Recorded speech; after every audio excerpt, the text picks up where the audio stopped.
Voilà, nous allons parler cette fois-ci en international, conflit Israël-Palestine, les dessous des cartes. Nous allons aborder cette thématique avec deux chercheurs congolais, l'un qui est spécialiste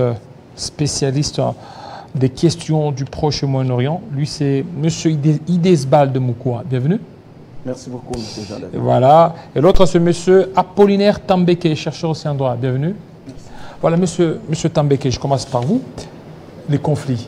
Est-ce qu'on peut quand même comprendre les nœuds de ce problème pour que dans un laps de temps,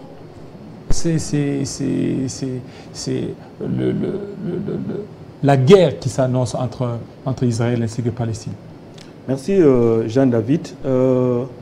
Les événements qui sont survenus le samedi 7 octobre 2023 sont la conséquence d'un conflit qui date depuis 1948. Rappelons que la date de 1948, c'est la date pour laquelle on célèbre la création de l'État de Palestine. 1948. 1948, c'est cette date-là qui a permis à l'ONU, après les votes de la résolution 181 en 1947, l'État israélien a été créé. Et comme vous le savez, si l'État d'Israël a été créé là où il y a la Palestine. C'est la Palestine. L'État palestinien était, c'est la population palestinienne qui occupait l'espace. Et c'est en 1947, les Nations Unies ont estimé que la population juive était persécutée à travers le monde et qu'il n'avait pas de territoire. Il y a même des chercheurs qui vous disent que... Les mouvements sionistes. Les mouvements sionistes. Il y avait même des propositions pour qu'on puisse ramener cette population en Afrique, plus particulièrement au Kenya. Mais ça a été délocalisé. Ils ont estimé qu'il était important qu'on puisse diviser les territoires palestiniens en deux. C'est comme ça que grâce à la résolution 181, avec un groupe des experts, on a pris la décision de créer l'État israélien. Là, c'est par force. Est-ce que les Palestiniens étaient d'accord avec la venue de ces Juifs? C'était une opposition grave parce que c'est les Royaumes-Unis en tant que pays métropole qui administrait la Palestine comme État. C'est comme ça qu'on a divisé. Et Israël n'avait pas d'État. La population israélienne était disséminée à travers le monde. C'est comme ça que, grâce à la résolution, on a créé l'État. Et il fallait aller sur place pour concrétiser cette volonté-là exprimée à travers la résolution 181. C'est comme ça qu'on a divisé l'État palestinien en deux. 55% a été accordé aux Israéliens et 45% accordé, on laissait à la Palestine les 45% de son territoire. Donc, les 55 étaient accordés. Tout ça, ils se sont inspirés de la Bible les conflits, je n'aime pas trop les ramener sur les aspects bibliques et spirituels, parce que le conflit, il est d'abord un conflit de terre, un conflit qui a ses racines en droit international. Et donc, pour moi, la boussole, c'est le droit international. Et je crois qu'à travers cette émission, nous allons voir comment développer... Puisque vous parlez déjà du droit international, là je m'adresse à M. Moukoua Idesbald, vous êtes spécialiste des questions du Proche et Moyen-Orient. Alors, c'est quoi le problème de droit qui se pose par rapport à ces conflits israélo-palestiniens? Un conflit jusque-là qui déjà suscite beaucoup d'interrogations, beaucoup de questionnements. Merci M. Jean-David. Pour essayer un peu d'arriver aux questions de droit, il faut un peu revenir sur ce que Maître Apollinaire venait de soutenir tout de suite là. Le 14 mai 1948, l'État d'Israël est créé sur le plan des partages de la Palestine. Mais pour le peuple d'Israël, il ne considère pas, mais c'est ce qui est aussi historiquement reconnu. Bon, pour les chrétiens, ils vont reconnaître peut-être, mais pour ceux qui ne le sont pas, mais ce sont les évidences. Pour les Juifs, c'est la patrie qui leur appartient, que Dieu a donné, bon, entre guillemets... La Palestine. Voilà, la Palestine, c'est leur patrie, que les Palestiniens sont restés occupés lorsqu'ils étaient en déportation. Il vous souviendra même que les deux guerres mondiales qui ont eu lieu de 1914-1918 et puis 1940-45, il n'y a pas un peuple qui a péri comme les peuples juifs. Pour les chrétiens, ils considèrent qu'ils ont été sanctionnés ou bien châtiés par Dieu lui-même. Mais en droit, quand nous arrivons, l'État d'Israël est créé là où même il était.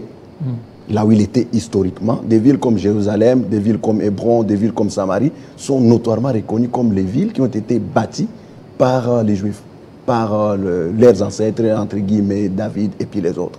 Donc pour Israël, les vrais conflits qu'il y a entre les deux peuples, c'est-à-dire les peuples hébreux et puis les peuples palestiniens, entre autres le peuple gazaoui de la bande de Gaza, c'est que c'est des disputes autour d'un même territoire que les uns considèrent comme les leurs et que les autres considèrent comme les leurs.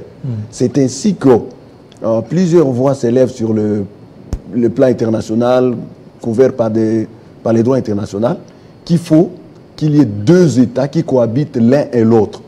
Mais ce qui est impossible à l'heure actuelle, parce que les deux peuples se détestent, et puis les deux peuples considèrent Ils ne s'entendent pas. Ils ne s'entendent pas. Ça veut dire comme... Même Jérusalem est au niveau de la Palestine. Non. Jérusalem est maintenant divisée. Jérusalem est divisée en deux. Oui. Les normes du droit international, parce que des guerres en guerre, comme le disait Maître Apo tout à l'heure, ils sont partis de 1948, de guerre en guerre, jusqu'à 1967, la guerre des 6 jours, qui a eu lieu sur base de tous les pays arabes qui entourent Israël, parce que tous les pays arabes soutiennent la Palestine, sur base d'abord de leur religion et puis sur base de leur origine. Maintenant, ils ont déclaré la guerre à Israël avec l'idée de pouvoir le chasser et puis réinstaller les peuples palestiniens. Mais malheureusement, ils ont été vaincus par Israël. C'est ainsi qu'en 1993, le 13 septembre 1993, il y a eu les accords qui ont été signés à Oslo entre les dirigeants d'Israël et puis les dirigeants palestiniens. Oui. Et puis, ces frontières-là de 1967 ont été modifiées. N'ont pas été modifiées, mais ont été retenues et maintenues. Ça veut dire Jérusalem, la ville de Jérusalem a été divisée par deux. Il y a Jérusalem-Ouest, qui à l'heure actuelle est hébraïque, c'est-à-dire appartient aux Hébreux et puis aux Israéliens, et puis la Jérusalem-Est, qui a été confiée aux Palestiniens. Ça veut dire que même la ville de Jérusalem étant divisée, mais les deux peuples ne s'entendent pas. Parce que, en l'occurrence, la mosquée Al-Aqsa se trouve du côté de Jérusalem-Est, alors que ce qu'on appelle le mur de lamentation se trouve du côté ouest, ça veut dire du côté d'Israël. Mais à moins de ou à une centaine de mètres. Mais les deux peuples n'aiment pas se côtoyer. Ils se regardent toujours en chaîne de faïence. Ça veut dire que ce sont vraiment deux ennemis. C'est comme ça que même le plan proposé à plusieurs reprises par...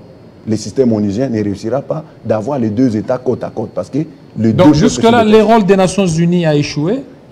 Aujourd'hui, les Nations Unies ont échoué de pouvoir concilier les deux peuples. Bon, nous ne pouvons pas prématurément dire que les Nations Unies ont échoué, mais de manière... ça n'incombe qu'à moi. Allez-y, oui. Je considère que les Nations Unies ont échoué. Parce que vous allez voir que cette question dépasse même, parce que divise même les systèmes onusiens. Il y a, pendant cette guerre, comme l'a dit Maître Apo, qui a été déclenchée par les Hamas, qui se réveillent un matin et puis qui font une incursion à Sderot, une ville d'Israël du Sud, et qui massacre à l'heure actuelle plus de 1400. Et puis qui prend aussi plus de 100 otages, avec les 100 otages avec lesquels ils sont partis dans la bande de Gaza. Donc, il y a de ceux qui sont pro-Israël, entre autres les États-Unis, leurs alliés historiques, et il y a de ceux aussi qui sont maintenant pro-bande de Gaza, Palestine, entre autres l'Iran, les Hezbollah et puis d'autres pays arabes. Voilà. Ça veut dire que... mais Monsieur Apollinaire ou Maître Apollinaire, aujourd'hui, dans l'histoire, on parle aussi de la construction du troisième temple. Est-ce que, à l'allure où vont les choses, le troisième temple sera construit où précisément? À Jérusalem côté palestinien ou Jérusalem côté israélien? Ou selon vos recherches, parce que vous êtes chercheur, tout Jérusalem reviendra certainement à Israël? Merci Jean-David. J'aimerais quand même revenir sur les accords d'Oslo parce que je vous ai dit que... De 1993. J'aime beaucoup plus, j'ai comme boussole les droits internationaux. En fait, lorsque Maître Moukou a dit que ces deux peuples ne s'entendent pas, où il y a une possibilité qu'il y ait entente entre les communautés, je crois que ça va être difficile parce que même quand vous lisez les rapports des experts, pendant les négociations d'Oslo, ce n'est pas tous les Israéliens qui étaient contre les Palestiniens. C'est pas tous les Donc, Israéliens. aujourd'hui, je vous dirais que il y a des extrémistes de chaque camp. Aujourd'hui, c'est l'extrême droite qui est au pouvoir avec Netanyahou. Benjamin. Aujourd'hui, l'extrême droite ne représente pas tous les Israéliens. Vous verrez même qu'aujourd'hui, il y a des manifestations en Israël où les gens estiment qu'il faut nécessairement qu'on trouve une solution. Et la solution qui est envisagée, c'est les retours aux accords d'Oslo. Qu'est-ce que les accords d'Oslo disent? C'est le respect de la répartition qui a été effectuée en 1947. C'est-à-dire on donne à Israël 55% du territoire, on donne à la Palestine 45. Et aujourd'hui, je vais terminer. Si aujourd'hui, les Hamas, parce que ça dépend maintenant le débat entre est-ce qu'ils sont terroristes, est-ce que les actes qu'ils ont commis rentrent dans la qualification de crimes de guerre, crimes contre l'humanité, les Hamas est né suite à l'incompréhension entre l'autorité palestinienne qui était dirigée à l'époque par Yasser Arafat, qui a estimé qu'il ne pouvait pas continuer avec la lutte armée et qu'il fallait respecter les accords d'Oslo. Lorsque les Hamas, qui est un mouvement créé par les frères musulmans, a vu 20 ans passer et que les négociations, les démarches diplomatiques n'aboutissaient pas pour qu'on revienne sur les accords de 1947, c'est comme ça qu'en 1987, vous avez vu la création des Hamas. Donc les Hamas, c'est la conséquence. Les Hamas, c'est en 87. C'est en 87. C'est la conséquence. Avec Yasser Arafat, ou bien non? Yasser Arafat était encore vivant, mais les frères musulmans ont estimé que lutter sans être puissant sur le plan militaire, ça ne fait pas marcher les choses. Mais ils sont considérés comme des terroristes, non? Ils ne sont pas terroristes. Ils ne sont pas terroristes. Ils ne sont pas terroristes. Ils peuvent avoir commis des actes qualifiables de terroristes, mais ils ne sont pas terroristes parce qu'en droit international, la qualification de terroriste ou non relève du droit international et c'est le Conseil de sécurité. Jusqu'au moment où je vous parle, ces deux mouvements sont qualifiés de terroristes par les Nations Unies, en l'occurrence Daesh et Al-Qaïda. Donc, les Hamas, en fait, les Hamas, c'est une organisation, c'est pas beaucoup de gens ignorent, c'est une organisation politique qui a en son sein la branche armée, la branche sociale et la branche politique. Les Hamas a gagné les élections en Palestine face au Fatah de Mahmoud Abbas. Donc, quand vous voulez faire passer les Hamas comme un mouvement terroriste, je crois qu'il faut avoir quand même des réserves en droit international parce que la qualification et l'utilisation des mots en droit international ou en droit tout court, il faut avoir des maîtrises. Donc, les Hamas n'est pas un mouvement terroriste. Les événements qui se sont déroulés le 7 octobre peuvent être considérés par rapport à la définition élaborée par les Nations Unies comme des actes terroristes, mais le mouvement en soi n'est pas un mouvement terroriste. Et maintenant, ce qui s'est passé, ces attentats, donc c'est un acte de terrorisme, je répète, ou c'est un crime de guerre? Alors, les problèmes, je crois que même les chercheurs à l'IRIS aujourd'hui en France, il y a un grand débat sur la qualification de ces actes-là. Non seulement la qualification des actes, mais la qualification des mouvements Hamas. Si vous considérez que les actes commis par les Hamas sont des actes terroristes, il y aura impossibilité par rapport à la répression. Alors que si vous restez dans la qualification conformément au statut de Rome, considérez ces actes-là comme des actes de guerre et des crimes de guerre et des crimes contre l'humanité, il y a possibilité de pouvoir amener ces gens-là devant la Cour pénale internationale pour être jugés un jour. Donc les débats sémantiques, il est en train de diviser l'opinion, mais en réalité, il faut qualifier ces actes-là comme des actes relevant ou des actes qualifiables de crimes contre l'humanité pour permettre à la Cour pénale internationale dans l'avenir de pouvoir poursuivre ces actes-là. De pouvoir poursuivre ces actes. Alors, je reviens à vous, maître, puisque M. Idesbald, je repose la même question, puisque vous êtes spécialiste des questions Moyen-Orient, Proche-Orient. C'est en rapport avec les temples, le troisième temple de Jérusalem. Et ce troisième temple, je répète, ça sera construit au niveau de Jérusalem côté palestinien ou côté israélien. Est-ce que tout Jérusalem sera remis aux Israéliens, peut-être dans les jours à venir, puisque vous êtes spécialiste? Je commence par là, et puis je vais revenir sur ce que Maître Apo disait tout à l'heure. Les temples, de Jérusalem qui devra, d'ailleurs, certains disent malencontreusement que c'est le troisième temple qui sera reconstruit. Non, non. C'est le même temple qui a été construit pour le chrétien. Mais c'est ça, c'est l'histoire. On n'a pas besoin seulement d'être chrétien pour savoir. Qui a été construit par Salomon, détruit par Nabuchodonosor, et puis reconstruit par ceux qui revinrent de Babylone, ça veut dire les Esdras, les Néhémie, les autres. Ça, les noms, je cite, peut-être ça risque d'offusquer ceux qui ne sont pas chrétiens. Et puis le même temple a été détruit à l'an 70 après Jésus-Christ par Titus II, le Romain, le général romain, qui avait tout incendié. C'est même le point de départ de la déportation du peuple juif. À l'an 70, lorsqu'on détruit la ville de Jérusalem, et puis on chasse tous les Juifs de leur patrie. À l'an 70. À l'an 70 après Jésus-Christ, du temps même des apôtres. Ils sont chassés. Bon, pour les chrétiens, ils considèrent que c'est le châtiment. Nous n'entrons pas là-bas. Ici, c'est question juridique parce qu'il faut prouver. Ils ont été chassés. Mais maintenant, le temple qui a été reconstruit pour la deuxième fois par ceux qui revinrent de Babylone a été détruit. Mais maintenant, ici, doit être reconstruit sur ce qu'on appelle les monts du Temple. Lorsque vous êtes à Jérusalem, les monts du Temple se trouvent du côté est. Ça veut dire, à l'heure actuelle, du côté palestinien. Là même se trouve la mosquée Al-Aqsa. Lorsqu'on vous présente l'image de la ville de Jérusalem actuellement, vous verrez, il y a une mosquée que l'on vous présente qui a même la toiture en or, là, et puis en airain, tout ça en bronze.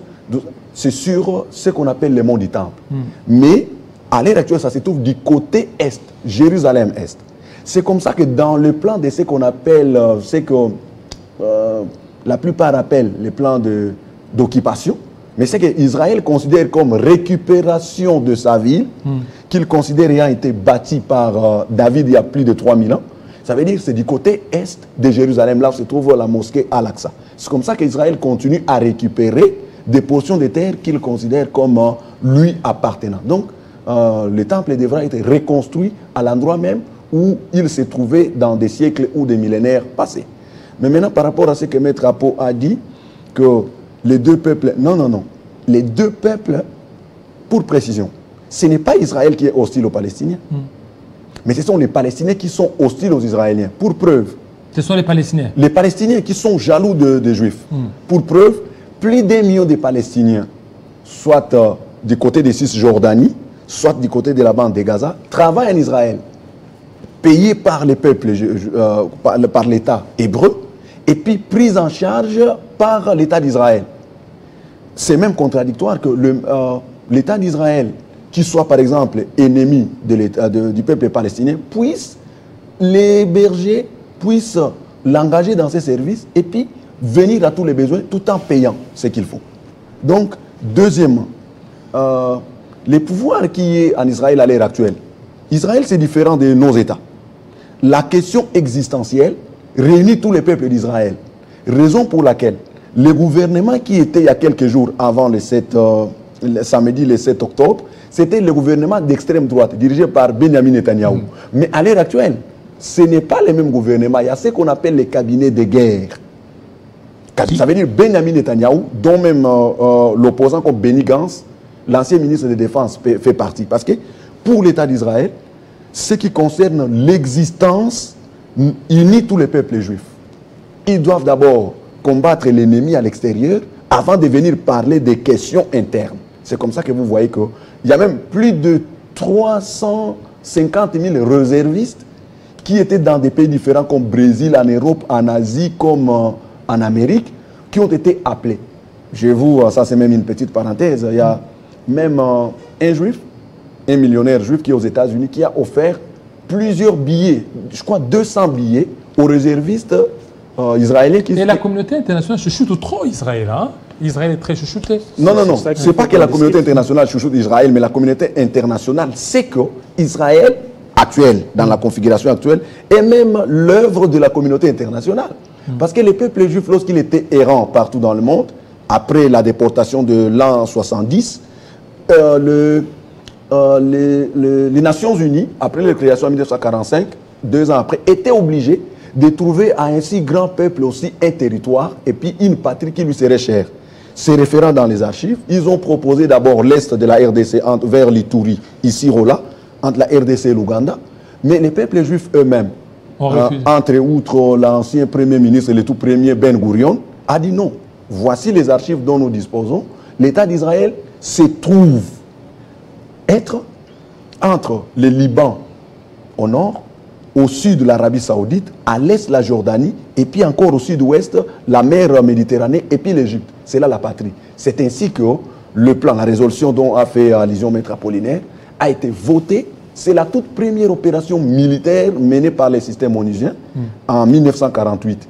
Les Américains et les Français, ayant aussi fait des recrues juifs en France et aux États-Unis, des jeunes qui n'étaient pas encore bien formés, ils leur sont venus en appui. C'est ainsi que l'opération militaire a été menée sur le plan des partages de la Palestine. Et puis l'État d'Israël a été créé le 14 mai 1948. 1948. Alors, comment faudra-t-il faire pour qu'il y ait une paix durable entre les deux, maître? Personnellement, je crois que la résolution de ces conflits tire ses origines des accords d'Oslo. Donc il faut qu'il y ait... Il faut un retour aux accords d'Oslo. Mais actuellement, c'est Israël qui... Alors, qui enfreint ces accords? En fait, les accords d'Oslo, au lendemain de la signature des accords d'Oslo, il y a eu des extrémistes. Parce que même parmi je crois, le premier ministre israélien, qui était dans les négociations de l'Oslo, un grand partisan de ces accords-là, a été assassiné, je crois, quelques temps après. C'est pour vous dire que les accords d'Oslo ont été bafoués par l'extrême droite. Aujourd'hui, au pouvoir, c'est toujours l'extrême droite qui est aujourd'hui dirigée par Netanyahou. Alors, donc c'est Israël qui a bafoué? Les accords ont été bafoués des deux côtés. Il y a eu de l'autre côté un mouvement, les islamistes, qui estimaient que le 45% était insuffisant. De l'autre côté, les extrémistes, pas tous les Israéliens, parce qu'il faut toujours faire la part des choses entre les Israéliens comme population, la majorité, la grande masse, et les Israéliens comme la classe dirigeante qui est composée des idéologies. Là, on est devant l'extrême droite avec son idéologie. La guerre, il faut occuper la partie palestinienne, il faut construire. Vous allez même constater que même la construction des maisons, des logements en Palestine, ça s'est accentué avec l'avènement de Netanyahou au pouvoir. C'est pour vous dire que non, c'est l'extrême droite dans son idéologie qui ne veut pas la solution à des États. Tout comme de l'autre côté. Voilà pourquoi il y a même une évolution par rapport à l'idéologie des Hamas. Lors de la création des Hamas en 1987, dans sa charte, il était écrit qu'il faut éliminer l'Israël comme État. Dans sa charte? Dans sa charte. Il fallait éliminer Israël? Il faut une solution à un seul État. C'est comme ça que je vous ai dit que des deux côtés, il y a des extrémistes. Il faut éliminer Israël comme État, la même logique avec l'Iran. Parce que l'État islamique de l'Iran ne gire que par la disparition de l'Israël comme puissance. Mais aujourd'hui, avec l'évolution, même les Hamas a compris qu'il était impossible, quasiment impossible d'éliminer l'Israël comme puissance. Ils ont pris une résolution en 2016 pour considérer qu'il était nécessaire qu'on puisse revenir à l'accord d'Oslo. Indirectement, les Hamas aujourd'hui reconnaissent l'Israël comme un État. Donc aujourd'hui, pour une paix durable au Moyen-Orient et Proche-Orient, malgré les conflits, d'autres conflits, parce qu'il ne faut pas... Vous avez posé une question de savoir pourquoi l'ONU n'arrive pas à trouver une solution. Mais je vous dis qu'il est aussi question des intérêts géopolitiques entre les grandes puissances, particulièrement les États-Unis qui estiment que tant qu'Israël est à cet endroit-là au Moyen-Orient, les États-Unis ont la capacité de contrôler tous les pays arabes hostiles et surtout l'Iran en face. Donc, en dehors des aspects historiques, en dehors des aspects politiques, il y a aussi une donne géopolitique qui fait que la plupart des cas, les Américains ne sont pas favorables à la création de cet État-là qui est aujourd'hui l'Iran, la Russie, pour eux, c'est la disparition de cet État. Non, la Russie garde une position nette en ce moment-là parce qu'actuellement, la Russie est en bonne relation avec Israël. En même temps, la Russie est un interlocuteur valable de Hamas. Donc, les conflits aujourd'hui, pour que les États, donc, il faut une solution à des États. À des États. Il faut qu'on revienne à l'accord d'Oslo. Il faut qu'il y ait un État palestinien. Il faut qu'on arrête avec la construction des logements, c'est-à-dire la colonisation, les colons continuent à construire. Il faut une solution à des États pour une paix durable. Comme ça va nous éviter les catastrophes à tout moment. Oui, monsieur, vous voulez ajouter par rapport à ce qu'il a dit? Oui, d'abord, Maître Apo a toujours considéré que j'ai été pro-israélien, de même que je l'ai toujours considéré qu'il est pro-palestinien. Non. Les Hamas sont des terroristes. Les Hamas. Ce n'est pas de la compétence des Nations Unies de qualifier d'un mouvement ou bien d'un groupe de terroristes. Mais ça incombe aux États par rapport aux actes. Tel que cette incursion, ça c'est terroriste. Et puis la solution à des États est impossible. Ça, notez. Ça, c'est vraiment, ça, je ne rêve pas, mais ça, j'ai dit, ça, c'est vraiment impossible. Parce que voici la question que vous auriez dû poser quand j'ai parlé de l'an 70. À l'an 70, avant la destruction de Jérusalem pour que le peuple juif aille en exil, où était le peuple palestinien? C'était dans des pays voisins. Et puis le peuple palestinien, depuis que le peuple juif est là, n'a pas de portion de terre. Ce que Netanyahou fait, ne fait que récupérer ces terres, entre autres pour finir, parce que je vois vous apprêter déjà, la ville comme Hébron, qui à l'heure actuelle se trouve du côté de Cisjordanie, mais tous les ancêtres du peuple juif y ont été enterrés. Abraham lui-même, Sarah elle-même, Joseph, Jacob. Ça, c'est vraiment un très bon sujet. Hébron. Nous aurons le temps vraiment de pouvoir approfondir pour terminer. En fait, je vous ai dit que je ne voulais pas revenir sur les aspects historiques parce que j'ai aussi les éléments qui contredisent la version connue populairement. Que non, c'est grâce à Abraham avec les 4000 pièces qu'il avait achetées pour la tombe de ses ancêtres qui constituait cet espace-là. Alors, parce que nous recourons à l'histoire pour récupérer la Palestine comme terre, je crois que ça, on légitime aussi l'invasion de la Russie, de l'Ukraine. Parce que la Russie estime que non, l'Ukraine fait partie de l'Union socialiste soviétique. Merci. Donc, ça, c'est vraiment très important. Merci pour ces débats. C'est vraiment très important. Nous vous aurons certainement pour beaucoup plus parler encore de cette question très importante. Voilà, merci fidèles téléspectateurs. Vous avez été nombreux sur Télé 50. Restez branchés sur la chaîne, votre chaîne partenaire. Tout à l'heure, la grande édition d'Arlet Boutella. À très bientôt.